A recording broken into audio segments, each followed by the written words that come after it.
Morning. And for those of you on the East Coast, good afternoon.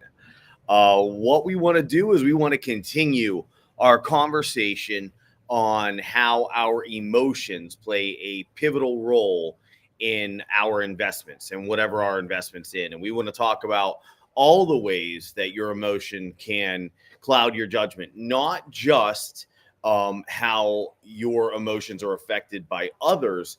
But what I want to talk about today is how your emotions can actually skew your personal view and the risk inherent in that. And I want to talk a little bit today about the real estate market. And the reason I want to discuss the real estate market is I've seen a lot of real estate professionals talking quite a bit about how real estate is still a great investment and rates are coming down and things are going to be back to normal and you have nothing to worry about and now's the time to buy and you don't want to miss this boat. And look, I'm not saying that anyone is telling you anything intentionally to hurt you or to misguide you. What I would tell you is this. I put something up yesterday that really just broke down what current market price and rates have done to affordability. And that's really, when it comes to real estate and where you live, the fact of the matter is, if real estate goes out of bounds, if it gets to a place that people cannot afford the monthly payment, because that's what most people consider when they're looking at where they're going to buy, something has to give. Okay. Even last year, before rates had really moved up, early last year, most people were priced out of housing. And what was happening in that time was obviously contracts for new construction, for home purchasing. All these things were falling slowly but surely. And it was simply because price had moved to a place that people couldn't afford. And that was with low rates. Okay. Now we're in an environment where the Fed wisely has chosen to increase rates. And they were supposed to have, I think, 5 rate decreases this year. Most people are saying that if we get one in December, that would be great. Not sure if we're going to get a rate decrease at all. The economy hasn't cooled enough. Yeah, there's been some cooling, but let's face it. If you're looking around at the world around you, forgetting all the economic data, does it appear to you that prices have really come down? Because, for me, I don't see that. And that's the way I live my life. Because remember, statistics can be skewed. You can leave a statistic out. You can go from, they can say, hey, the job market's really heating up. People are back to work. But are you comparing that to when no one was working during COVID, for example? And that's just an example. Because I heard all these great things about employment, but the fact was no one was working. So I sure hope that when we go back to work, that those numbers are greatly improved. But is that really an improvement?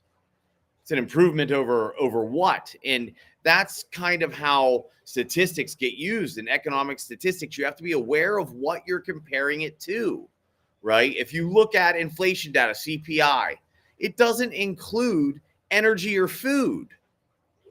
Now, the reason they give you that those statistics don't include energy and food is that they're too volatile. And what that really means is they are heavily affected by inflation. But guess what? Those two things heavily affect your life, but they're not accounted for because they're too heavily affected by inflation. They get too expensive too fast. But guess what? That's your real life. And that's why I say when you look around you, you want to observe the environment in which you live, because that's the most honest way to judge what's going on. All right. So heading back to real estate, when you look around, we're looking for this rate cut, this great dramatic rate decrease. When you look around, does it look to you like prices have really fallen? Has real estate really fallen? Has the cost of your mortgage fallen? No. Let's get back to the post I put up yesterday. In fact, right now, with where housing prices are and where rates currently are, and we don't know when and if they're going to come down, there's a possibility they can go up.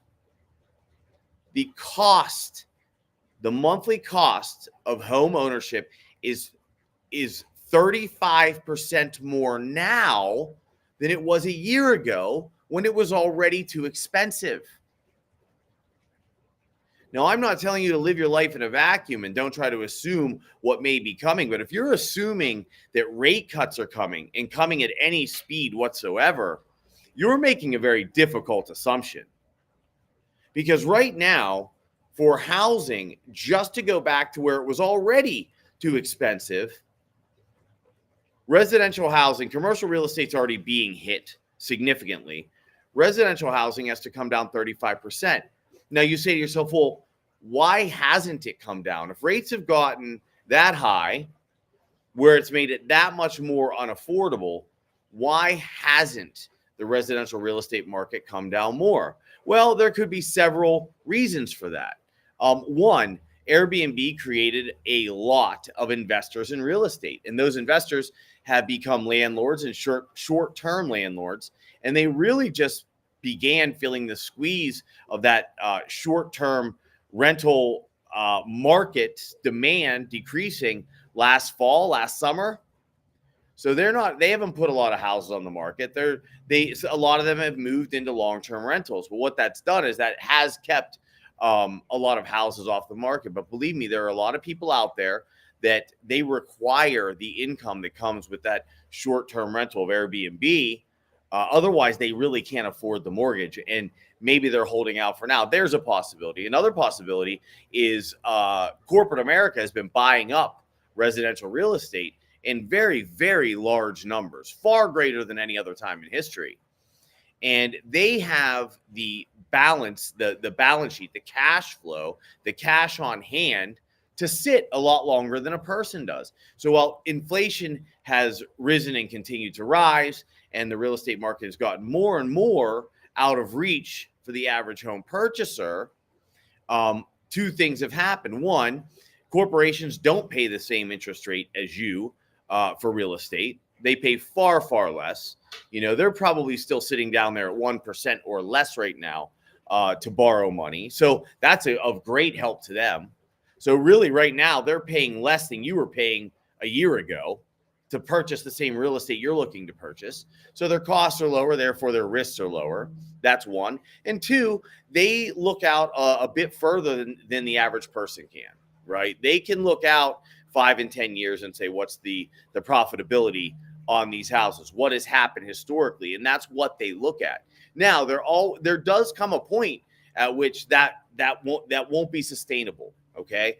And those might be a couple of reasons that housing hasn't come down. But if you're looking at real estate right now as an investment or even your home, the skewed vision that this is sustainable or that this is going to stay the way it is without just accepting that there's a very large risk in that particular asset is probably tied to your life in some way. And that's why I brought up a lot of the real estate professionals, whether they're mortgage brokers or whether they are real estate agents. The truth is their livelihood is attached to this. And of course they want the best. So they're hoping every time the Fed says they're going to cut rate, of course they're hoping that the Fed is going to cut rates. They can see what you see. However, their livelihood is dependent upon this. And it's not like they're trying to give bad information. They're giving the information that they're given. However, they can see the marketplace the same way I can. The difference being, I'm just giving a completely objective view of what I see. I am I believe in risk management above all else. I am not one of those guys that is looking for the asset that's going sky high. I know better than that. The assets that are moving sky high carry the most risk. For example, right now, if someone asks my opinion on the stock market, I would say it's a very speculative market. You need to be leery and you need to be active.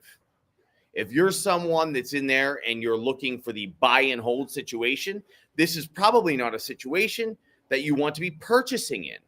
Okay. Now, that's not advice because everybody's situation is different. But as a coverall umbrella, that would be what I would tell you. And what I would say next to you is that while I agree that AI is going to get bigger and bigger and bigger and more advanced, I would say that is the riskiest asset class in the market right now. And there's a reason for that. It went parabolic. It went parabolic, meaning it all of a sudden, it just took off and starts heading straight up. And I will tell you that anything that heads straight up will come back down, and it will come back down to wherever it took off from. And usually it'll dip slightly below that. And the reason I give this example is so that you realize that I'm not biased towards real estate. It's simply that real estate went up 40% in the matter of a couple of years because the Federal Reserve put 50% more currency into circulation in the US than we had. What does that mean? They just added a bunch of money into circulation. Now, that money, when it gets pushed into circulation, drives prices up, and that is what we refer to as inflation. And how we remove inflation is we remove that currency. Well, what happens if you remove that currency? Well, the assets that went parabolic, that went up very quickly in an unusual manner, should return from whence they came. And you'll see that that works through all asset classes. What I just said will continuously work. Most people will refer to that as a bubble. That's what they'll say. For example, the internet bubble of 1999. Straight up, how long did it take to recover from the internet bubble? Now, this was what you would call a technology bubble. We call it the internet bubble. It's because when the internet hit and technology hit, a lot of people realized this was the way of the future. And they got really overly excited about the fact that this was the way of the future. Everybody was trying to, use it at diapers.com, babysitmykid.com, and everybody was buying everything. And that may be similar to this artificial intelligence situation going on now. And people bought that all the way up. It made a lot of people very wealthy, but it also broke a lot of people. And by the way, how long did it take to come back from that? 15 years before we ever saw those levels again? The buy and hold strategy, it's not that it's a bad strategy or that it doesn't work. And that goes for real estate or anything else.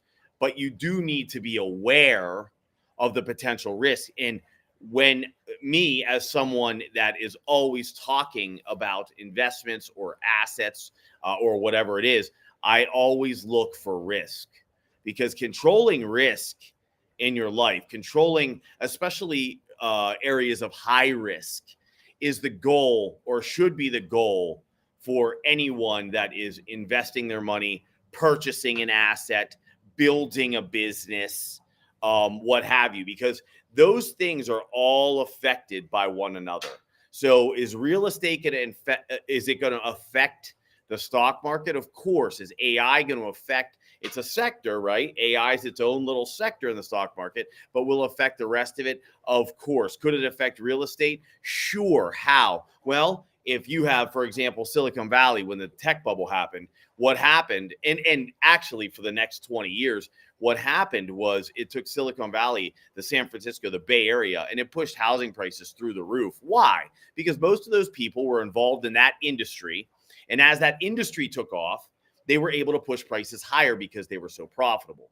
The same thing could be said for Detroit back in the 50s. The same thing could be said for Pittsburgh, Pennsylvania in the 60s and 70s with the steel mills. So Detroit cars, Pittsburgh with steel. These things they all work together. They all affect one another. And you have to look at assets or investments or anything you're doing as a whole, right? It's not just, hey, I'm going to buy and sell this. It's how does it affect the economy? How does it affect your overall portfolio? How does it affect your life, right? And so there are many, many strategies you can utilize to protect yourself from this. But what you need to realize is how it affects you emotionally. So we always talk about emotions, or I talk to people about how their emotions influence what they purchase, their assets, their investments, what they buy, what they sell.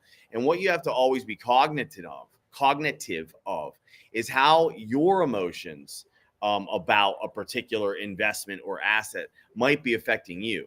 So if you're a homeowner and that has been your biggest savings has been your home, do you think that seeing your house appreciate by 40% in the matter of a couple of years made you a little excited and made you think, wow, look how my wealth has grown? And then if someone were to come along and yuck your yum, as we love to say in my house, and tell you that that's not sustainable and that that will probably come back down, would you be likely to want to hear that? Would you like having that feeling of happiness challenged?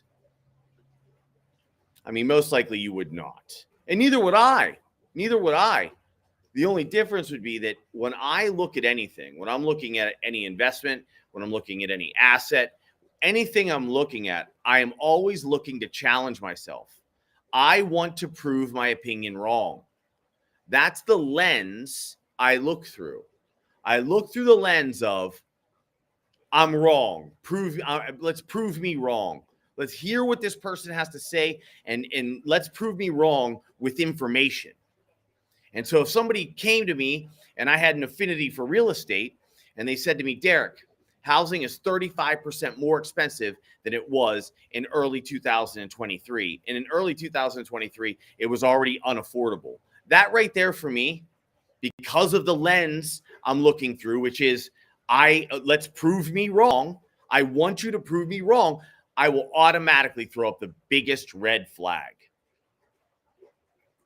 And so if I were to challenge that, the only way I could challenge that is to say that I believe that the market, the real estate market, is going to soar another 40% in the next 2 years because rates are going to drop. And I would automatically say that that is very, very unrealistic, given the economic climate, right? That's very unrealistic. And then I'd say, B, well, that would only get me back to where we were in early 2023. Given these facts, given how simple that fact alone is, I would say that real estate's a very risky investment at the moment.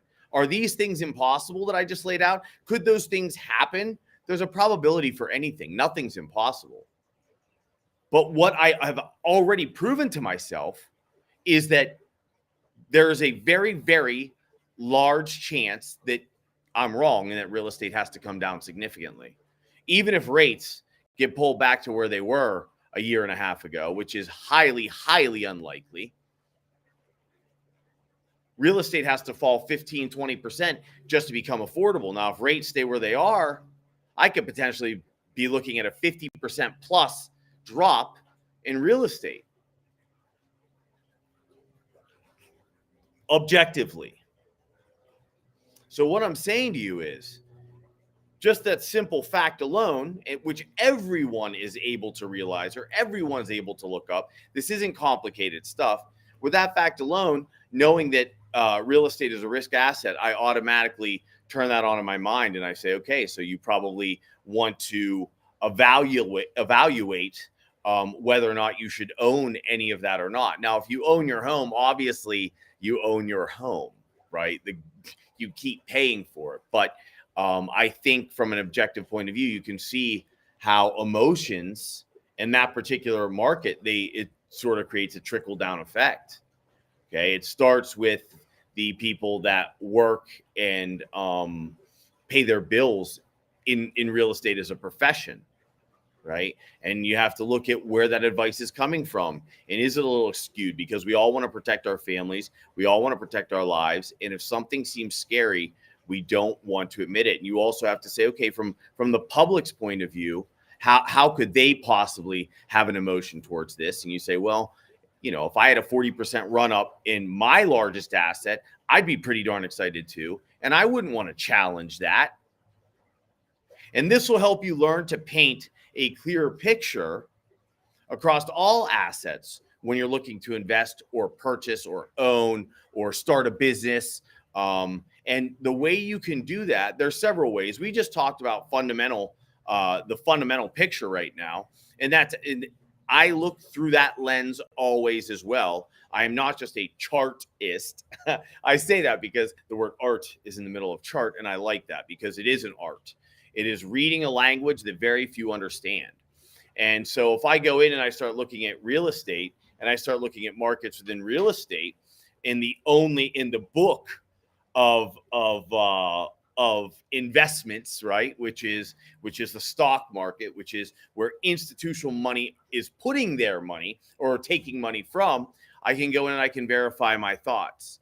And that's why it's so important to learn how to find that footprint of that big money. We talked about that second tier yesterday. We talked about banks who are heavily affected, obviously, by real estate and lending.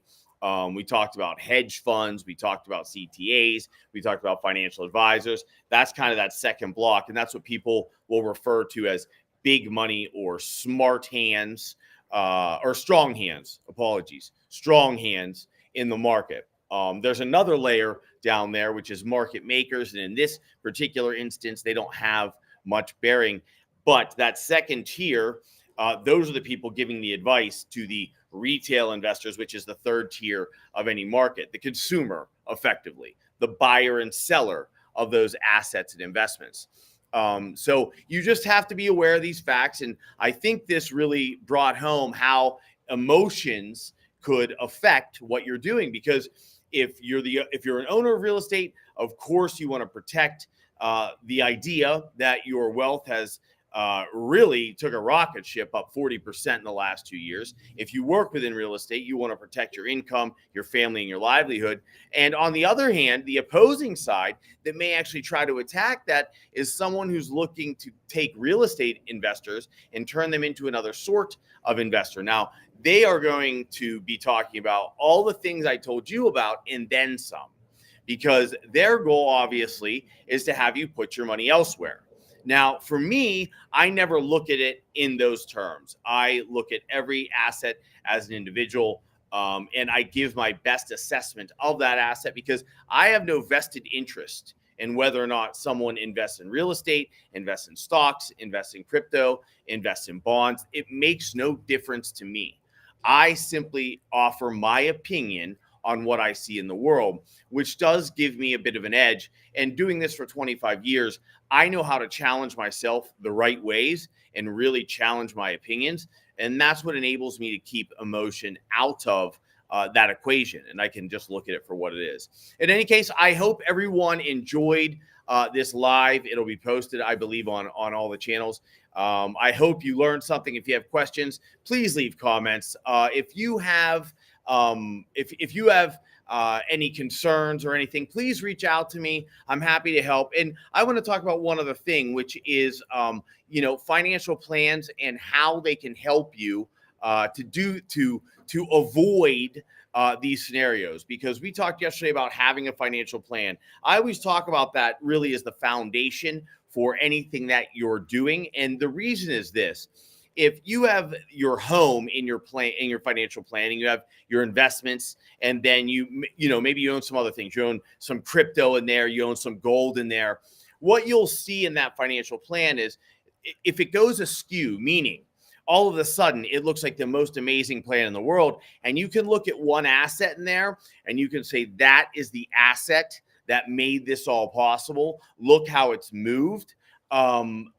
You really have just identified the way that where risk is. Because anytime anything takes off, goes parabolic, goes straight up, changes that plan, you're aware of the fact that that should come back to where it took off from. And also, when you're rebalancing your assets, you know that this particular asset has gotten way out of control. Okay. So if you own that in a very liquid portfolio, if you're trading in one way or another, you're able to take money from that asset each time you rebalance, which pulls risk off the table for you. So as you rebalance, you are pulling risk off the table because it's gotten so out of hand. And you're also putting it into assets that are doing well, but they're not doing as well. So you can see how a financial plan can also protect you from your own emotions. Okay, because you have goals set, you have a certain amount of money going in, and you can see, or when you set up your rebalancing, you can see that, wow, this asset has really, really risen. So that's another way to control your emotions. I hope it adds to that. You can head to my website, which is prometheaninvesting.com, and check out my Investing Like a Pro course. I make it very inexpensive so that everyone can afford it. It will walk you through the process of setting up a financial plan, why you set up a financial plan, how to choose which investment vehicle, meaning IRA, Roth IRA, individual account, joint account, how to set up an account, how to make trades to buy your assets, and then how to choose those assets based on different asset allocation models, and then finally how to rebalance those assets. Right now, I have a Mother's Day special, so it is on sale for $97. Again, you can go to Investing.com and check out that course. I will probably be live again later tonight, and typically I put up the code for the course, but today I forgot to add it. So I'll be sure to add it tonight. I hope you enjoyed that. Again, if you have any questions, leave comments, like this, follow me. All of that helps me keep this going. If you enjoyed this stream and it did help you, please, if you're not looking for a course, you're not looking for any type of education, donate. Donate to help me keep this sort of thing going. I like doing this and I like to continue doing it. It is very helpful, obviously, to have income coming in while I do it. So thanks again, everybody, and we'll see you later. Any questions, concern, please reach out. I'll probably be live again tonight at